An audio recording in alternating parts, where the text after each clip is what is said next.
Hello YouTube, this is Morgan, Airspeed Prime here with my next Boruto anime review. This one's going to be for episode 108, which is the Steam Ninja Scrolls, The Haunted Inn. So the main, I suppose, focus of this episode was obviously Tenten's here, so that's going to be at least a little bit interesting. But then it was really just like the episode title says, just about this kind of vague haunting of an inn, which initially they led you to believe it was actually just this girl who was coming in to kind of experience some stuff her late mother wanted to experience, and they couldn't resolve that fairly quickly. Then by the end of the episode they're like, actually there is a warrior who's kind of walking around who's kind of like a ghost. We're not going to explain much about it to you, but it's a thing. Character-wise, I did at the very least like that they added some sort of like emotional core to the episode by at least bringing up the whole idea of Mirai being very anti-ghosts don't exist.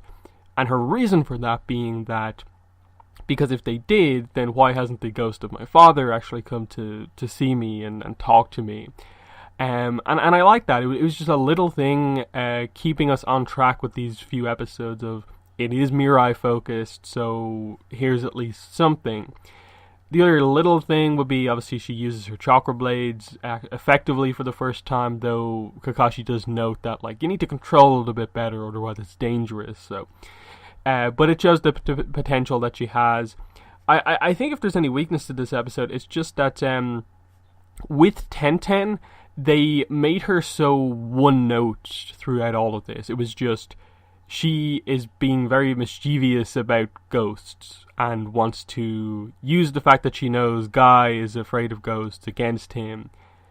And it meant that we didn't really get a lot of her individual personality coming out of the episode, because it was just her messing with Guy and some vague, advice scenes with Mirai.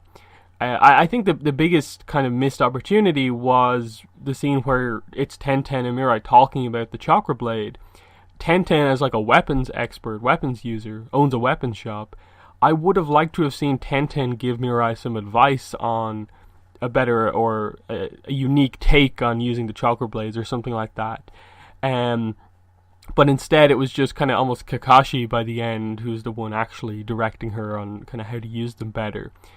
It was still fun. Like this arc, I think, remains very, very interesting, just because Kakashi and Guy's interactions are always really, really fun with their kind of competitive competitions, and in this case, it was a different dynamic, with Guy being very afraid and wanted to constantly stay away from the room and do things elsewhere.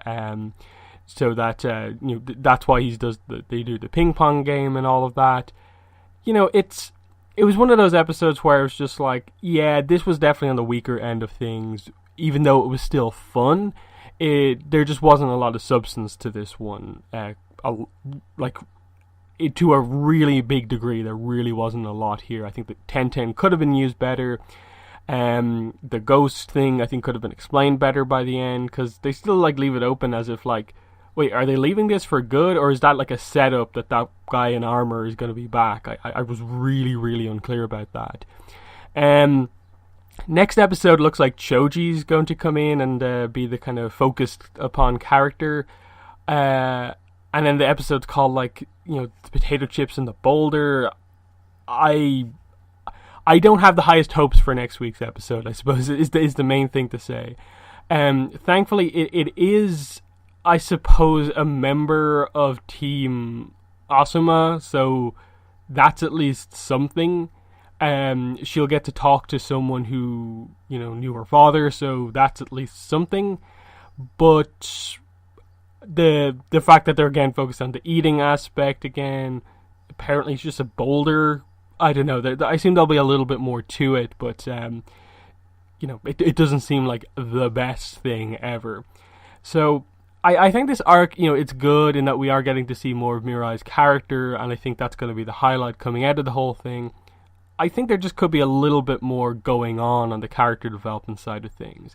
I don't think it's just enough for them to mention Asuma once an episode and have maybe 30 seconds over the course of a full 22-minute episode of, oh, we're actually doing something with Mirai, but the rest of it is just kind of wild craziness fun that's kind of just filling in time, as interesting as some of it is. But I suppose it gives you an example. Like, imagine what this arc could have been if it was more directed. It was more if it was more focused. There was a little bit more going on. Like 4, 5, 6 episodes focusing on Mirai specifically, plus introducing all these other characters in.